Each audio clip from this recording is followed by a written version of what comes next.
Hey there, welcome to MagnetiK Mumma, the podcast where we parent with nervous system wisdom, soul-led grit, and zero shame.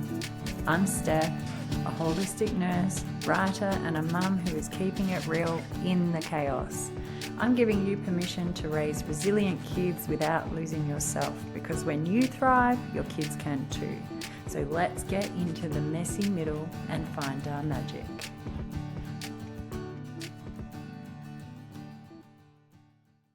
Hey there, and welcome back to MagnetiK Mumma. Yes, it's been a hot minute, but I'm back for this week anyway. It's term 1, March. Life's been busy. Life's all happening. And this week, I wanted to share with you something that happened that triggered this whole can of worms that I want to talk about and share with you. And it's one of those things that doesn't really seem like a big deal, but it just kept expanding. So my girls had cross country this week and they ran, but not like ran, like the run. It was more like a gentle jog, a bit of chatting.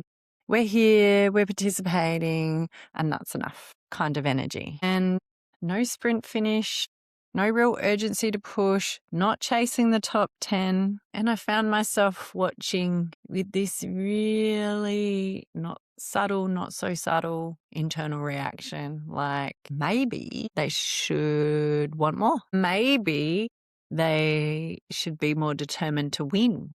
Maybe there should be more hunger to beat the other kids. Because on one hand, I deeply value participation, enjoyment, connection. But on the other, I also know that life requires grit and resilience and the ability to push through that discomfort. If anyone was like me and loved cross-country running or running in general, it is the one thing that can teach you to push through mentally. It's a mental game. Running is a mental game. And if you can push through that discomfort without any severe injuries, obviously, but it's uncomfortable to run for a long time. And these kids are running 3Ks and they're only little. And some of the kids are smashing it because they park run, they train, they do all the things. And then you got my little old kids who were dancers and told not to run because it tightens their hamstrings and all sorts. So my kids had never been runners. They were dancers. And therefore their running skills are pretty limited. But back in my day, I loved running, and running was a skill that I'd taught myself and practiced because I used to get up with my mum at 5:30 and she would run 10Ks and I would run 5 because I was, not fit as fit as she was. And I had a young mum, so she was pretty smoking hot fit. And we all played netball and mum and I played centre court. So to be in the centre court, you've got to be fit, and running was a way that I did it. So I loved running, and I understand that running has this incredible potential to teach you a life skill that is resilience, that is pushing through discomfort and that grit to want to finish. And to be fair, another parent noted to me that they wish their daughter pushed harder too. And so I was like, it's not just me, thank goodness. I'm not a tiger mum. I'm not trying to force stuff onto my kids that they're not ready for. But I did have this little tension of, I wish she would try harder, or I wish she wanted it more. And I think that's where a lot of parents sit, right? It's not just me thinking that. Otherwise, I wouldn't be here talking to you about it, because it was brought to my attention. And it also then, and I've had this discussion quite a few times with my husband, what are we actually preparing our kids for? The world's changing. What are we preparing our children for?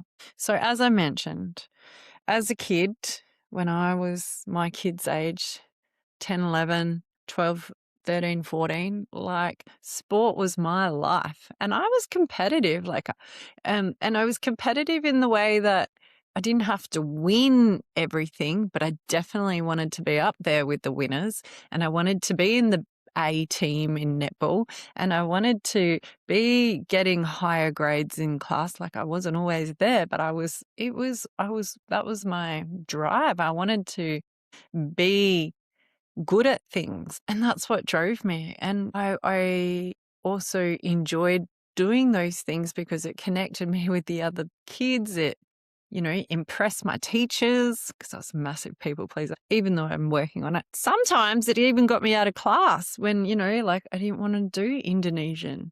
So I'd rather go running, So for me, sport was a big part of my identity growing up.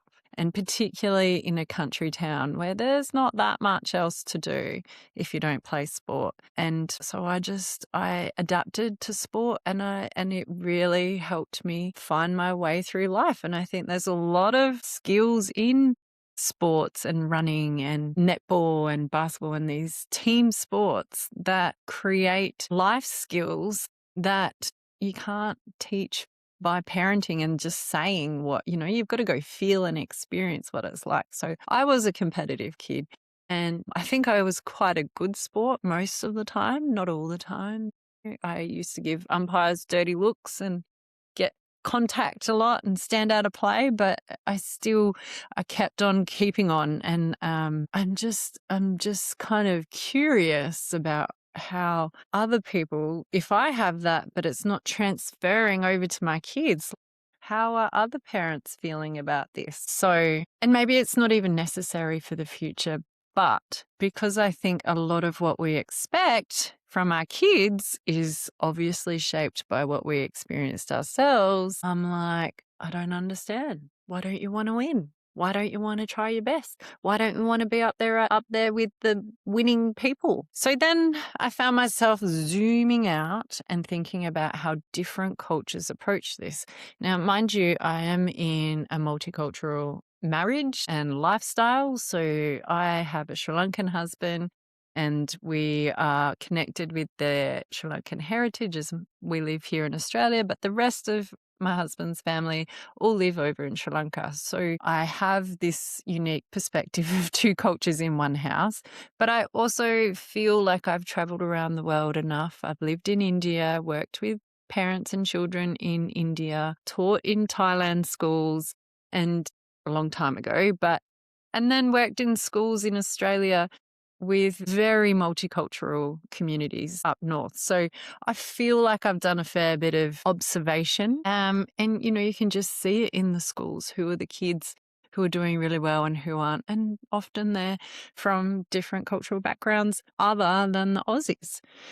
So, but, new Aussies all embracing the system, but there's some cultures that can seem to be able to achieve these higher results. And that just made me think about it, and what is it that they're doing? And I think when you look at cultures like particularly the Sri Lankan culture, there is a very strong emphasis on discipline, effort, education, and achievement. And literally, effort isn't optional. It's just what you do. You just get on with it and you work hard and you do it. And I noticed myself wondering, how do some families create that level of drive? Because I'm yet to be able to achieve that. And I think in amongst different parenting styles, particularly around expectations, values, structure, homework, sport, performance, those types of things, having that incessant push on those values can also lead to a level of pressure, anxiety, and feel of fear of failure. So, where is the balance and how do you get that intrinsic motivation happening where it's a natural flow? It's not this push, pull, force type of situation. So when you zoom out even further, arguably, this is definitely not just about parenting styles. It's about systems. And if you think in Australia, in particular, we've grown up in a world shaped by colonization, industrialization, and capitalism. And so that's a world that has quietly taught us more is better, faster is better, winning is better, and being ahead is better. Just look at the politics right now. And as Australians, that's, I guess, what we value. And, look at us in the Olympics and the Commonwealth. Like, we are a competitive nation for how small our population is against some of the other bigger, more populated countries. But little old Aussies, we get in there and we are competitive and give it a really, really good go. And obviously, as a nation, we've internalized that majority, and we don't even realize how naturally competitive we are, even though we know it, but we don't acknowledge it. So if I look at my journey of achievement, which is a mixed bag. Like, I am no high-flying academic or, Mongol of any sorts, right? But I definitely think in my little dreams that I had as a young girl in the country town who loved playing sport, I think my connection with achievement has been a mixed bag. Because whilst I feel like I have done a lot of things in my life and I've had some wonderful experiences, and I've been in netball grand finals, and I've been in basketball grand finals, I've been in swimming comps where I'm, at the top, not necessarily number one, but I'm in the relay team and we win, and I'm a part of our school had a bit of a winning culture. We used to compete in athletics against the other towns in our area, and we won every single year. Like, we were a part of this winning culture. So I really embodied that in my life. And I think it taught me how to be a good sport. I can lose. It's disappointing. It hurts. There were things that you can reflect upon that you could have done better. But I also think it is a part of the life. It's a game of life. You win some, you lose, but I always want to win. So I'm always striving to win on some aspect. But that, I guess, as I get older, is now more on my terms versus what society says I should win at, and what my parents think I should win at, and what my family think I should win at. It's more now, I value this, and I would like to win towards these things. And a beautiful, now late granddad used to say, if you can't be good at it. So I embody that like a mantra, and my other grandfather said, it's quality, Steph, not quantity. So I kind of live on those two mantras in my life, and I'm trying to share that with my kids. But watching them in cross country this week, I was like, what is going on? And it wasn't just me who felt that. There were other parents who felt the same. So I am saying this because other people highlighted it, and I thought it was just me and it was a bad thing to think, but I really wanted to explore it and share this finding and pose the question to you guys, like, what do you think? Is winning the only thing that's important, or how do you instill the energy of intrinsically motivating your kids to want to win, or at least give it a good go? And I think, if I'm really honest, some of the voice that I heard when I was watching my girls actually wasn't about them. No, I don't even, you guys can hear that. It's not about them. It's about me. And I'm trying to hand over this intrinsic motivation that don't seem to have. And yeah, it's about me. But it does pose the question as a parent, how do we motivate our kids to have their own intrinsic motivation to win at what they want to win at? So what I've been taught success looks like is being better, being the best, having success. If you look at many ancient cultures, they are opposite. Success wasn't about being better than the person next to you. It was more about being in the right relationship, not with only the person next to you, but within yourself and within the community and with the environment and the land around you. And that is a very different success. And now we're raising kids in a world that's changing even faster than ever with AI. Machines can think faster, process more, produce quicker. So then the question becomes, if AI can outperform humans in so many ways, what will make our children valuable? And do they need to compete, or do they need to connect? So what can't AI do?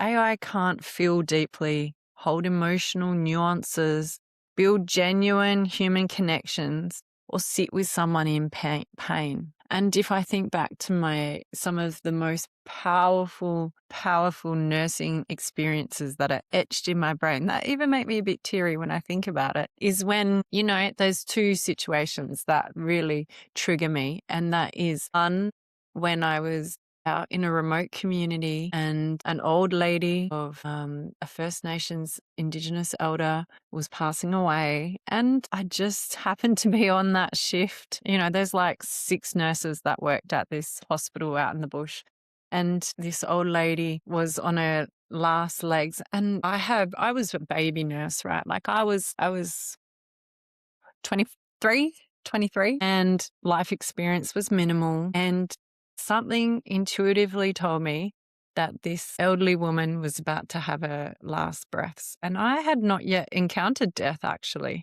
as a nurse. Or maybe I had, but not by myself. And sent a message to the health worker to go get all her family, because I don't think she's going to be here much longer.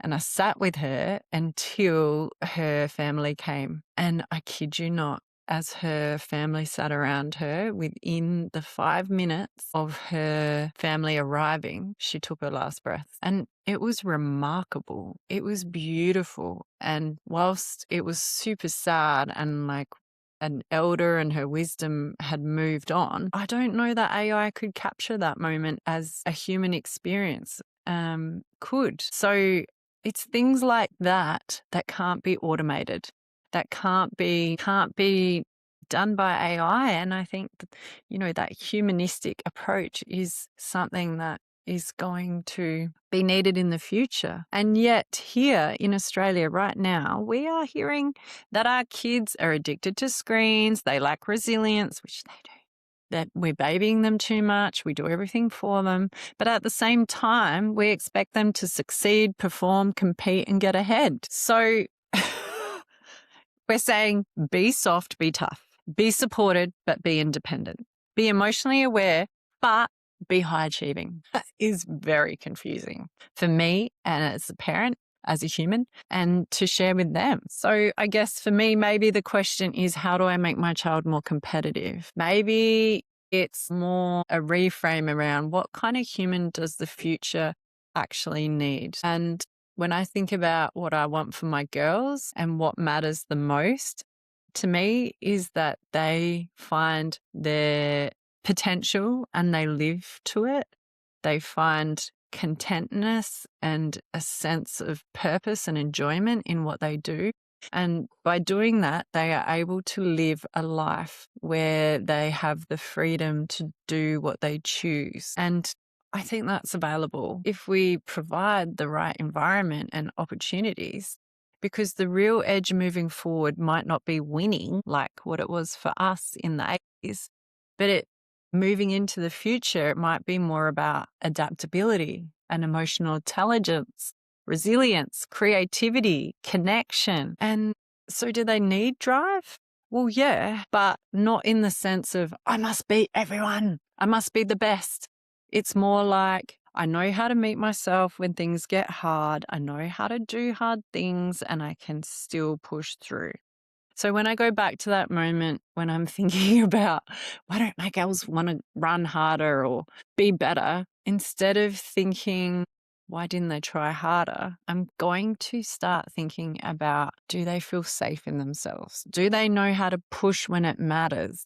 Do they trust themselves enough to stretch when they're ready? So instead of you should try harder, I'm thinking more to ask questions like, what did it feel like when it got hard? Where did you push a little more? I wonder what you're capable of if you didn't hold back.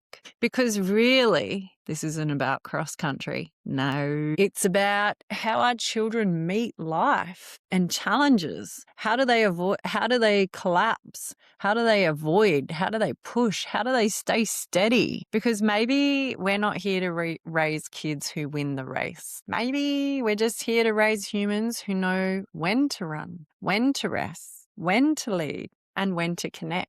and how to stay fully in themselves in a world that is changing faster than ever. So, what do you think? If this stirred something in you, come and join me over on Substack, because we're just not raising kids, we're raising the future. Like, our legacy is here. We're sharing what we're learning so that they can be the best versions of themselves while we be the best versions of ourselves as parents. So I'm Steph, MagnetiK Mumma. I hope there's something in there for you. Comment anywhere, connect with me on socials, and check out Substack for more. And I will see you next time. Bye.